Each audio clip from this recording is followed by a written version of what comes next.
Minecraft is a game that kind of speaks for itself at this point. When the game came out in 2011, I was just some young kid drooling over my mom's iPad playing Angry Birds or something, but that's besides the point. Starting in that same year, Mojang would start holding these special conventions only for the most dedicated of Minecraft fans, called Minecon. But kids all over the world wouldn't just beg their parents to go just for the event itself. No. The real prize everyone wanted? The rare, exclusive capes that were given out every year solely to the people who attended. Back in the day, if you spotted someone rocking one of these on a server, you'd see people crowded around the person like they were some local celebrity or something. But then, out of nowhere, Mojang started tossing these capes out like they were Halloween candy, and it felt like everyone had a chance to get one of these capes now.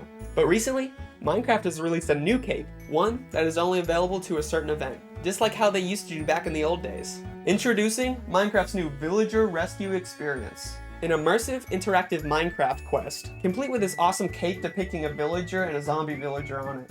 Pretty cool, honestly. When my girlfriend and I saw that it was happening in our home state of Texas, we absolutely lost our minds. I've never booked something faster in my entire life. Plans were made, we were set to go. But then we checked the location. Plano, Texas. A 12-hour drive there and back. Now, I know what y'all are gonna say. Why didn't we look up the location ahead of time? Why didn't we check how far it was?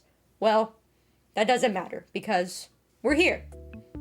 As we stepped inside, we were immediately hit with a crowd of parents with their kids waiting to get in. And with our excitement growing, we got in line, passing by this really cool mural of a Minecraft Experience logo along the way.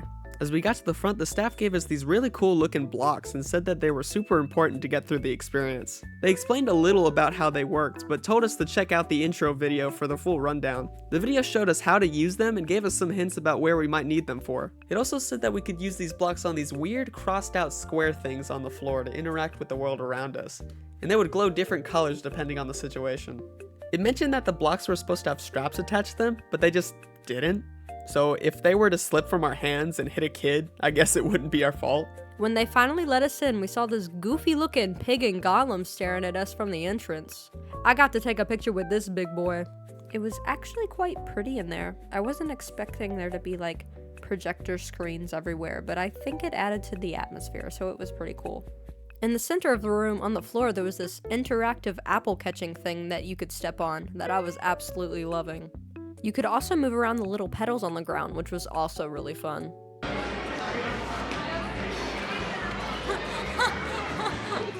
Near the apple catching game, there was those square panels on the floor we were talking about, where we could actually chop down the trees on the screens around us by moving our blocks up and down. We were trying not to fling them out of our hands, though. The props around the room were pretty accurate to the game. You were able to interact with them too, whether it was just sitting on the little benches or just petting this little chicken. After 5 minutes of us goofing around, all of our cubes lit up green, telling us to head to the next area. We were sent to this really cool torchlit room with a giant table in the center, with what looked like a bunch of screens built into it. The staff told us that our task for the area was to renovate this village by absolutely mashing our cubes onto the table. Look, I'm building! That's cool. I just built a house. Businesses are open. Tap the different buildings to stock up on resources. Oh look, come in and get that one. Oh, yeah. I built another thing. Oh my god, our houses are next to each other. Oh my god, they are. In some kind of weird way, it kind of felt mindless just to tap at the screen. My personal theory is that this section was specifically made for the tablet kids. And if you don't agree with me, then you're done. After what felt like forever, we finally noticed something strange. Our cubes started to rumble and their glow shifted to an ominous red. Out of nowhere, zombies started crawling out of every corner of the village. At first, we thought we could handle it, but before we knew it, every single villager had been turned into one of them. From there, the quest of the experience was laid out pretty straightforwardly. All we had to do was gather various materials from the different areas in order to cure the villagers of their zombification. We were then sent to this large room just filled with the lush sights of a Minecraft jungle biome to get a bunch of sugarcane. Oh wow, they just close it in you. They close it in, it's like a full entire room. Dang, that is cool. Yeah, they close you in, bro. You can't escape. Make sure you aren't standing too close to the screen. You can only break this a long way. There we go. Oh look. Oh my god, there's little parrots. But just then, something unexpected happened. Oh, heck no. Whoa! Cold in here. I didn't expect that. Oh, chilly. I hope you have right on the jacket. Oh my god! What an apple. Get the snow cone! Look at him. What's that snow cone?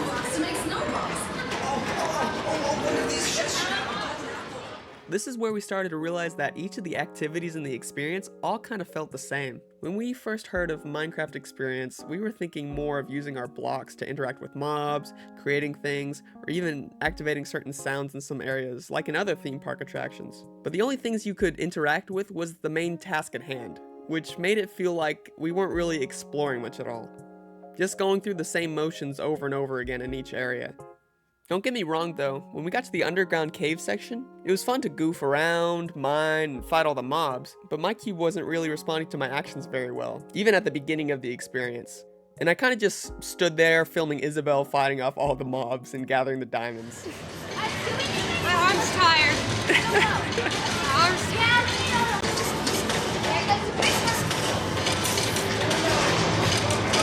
Oh! Dude, we got a lot, bro. Yeah, we did. Look at the door. It's out. Oh yeah. It's out. When we finally finished gathering up all the materials, we got to go to the next stage of the experience, where we could actually do something to make our minds think for once. We got to build a nether portal as a team! Now, I'll have to say, at first me and Kenan were kinda stumped on what to do. Even though we had made nether portals in Minecraft I don't know how many times. We really were just like the parents around us, not understanding, but just going with the flow. Looking back at it though, the puzzle was pretty simple. All we had to do was put our cubes on the lava and water sources to make a block of obsidian and put it onto the nether portal. Out of all the activities, I actually found the nether portal building process to be the best part of the experience. And I wish that there was more sections like this. After we finished the portal, which ended up looking really cool by the way, we all went inside to face the horrors of the nether. By literally playing the floor is lava, we get to the other side of the room where we use our snowballs we collected back in the snowy area to attack all the mobs in order to get the blaze rods that we need. There were way too many people in front of us, so we just waited and watched until it was our turn to throw snowballs. The dad in front of us though was going absolutely ham on those piglins. I mean, dude started hitting them like his kid was in actual danger. The piglins really weren't trying to attack us or anything. The only crime that those piglins were really doing was getting jiggy with it. And finally, we make it through all the nether mobs and reach the blazes. The final boss. Okay, we can actually go here now. Oh! I hit one! Gotta hit him.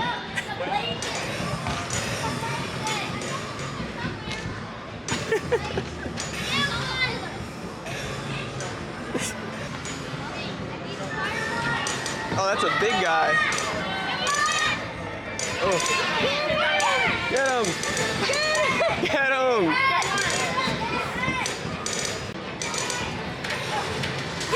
Yeah!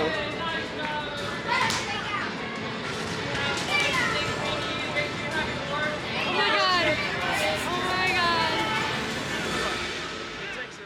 Finally, we had everything we needed in order to cure all the villagers. We all collectively placed all the items we got from our adventure into the very smoky brewing stand, I might add, which kind of smelled like baby powder. Oh my god.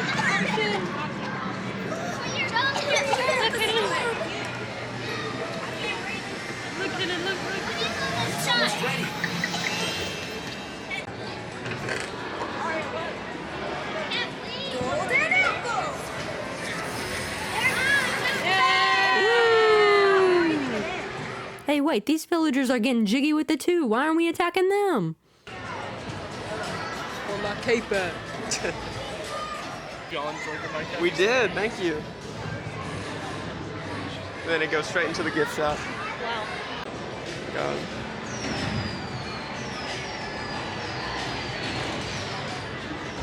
I like all the bee section. Look at the totem. Ah. Oh my god. What the freak? So goofy. So, Would I recommend this as an awesome experience for kids? Definitely. Would I recommend it to people who are in college and over 20 though? The answer is yes, absolutely yes. Look at this cape I have, 100% worth it. Let's go!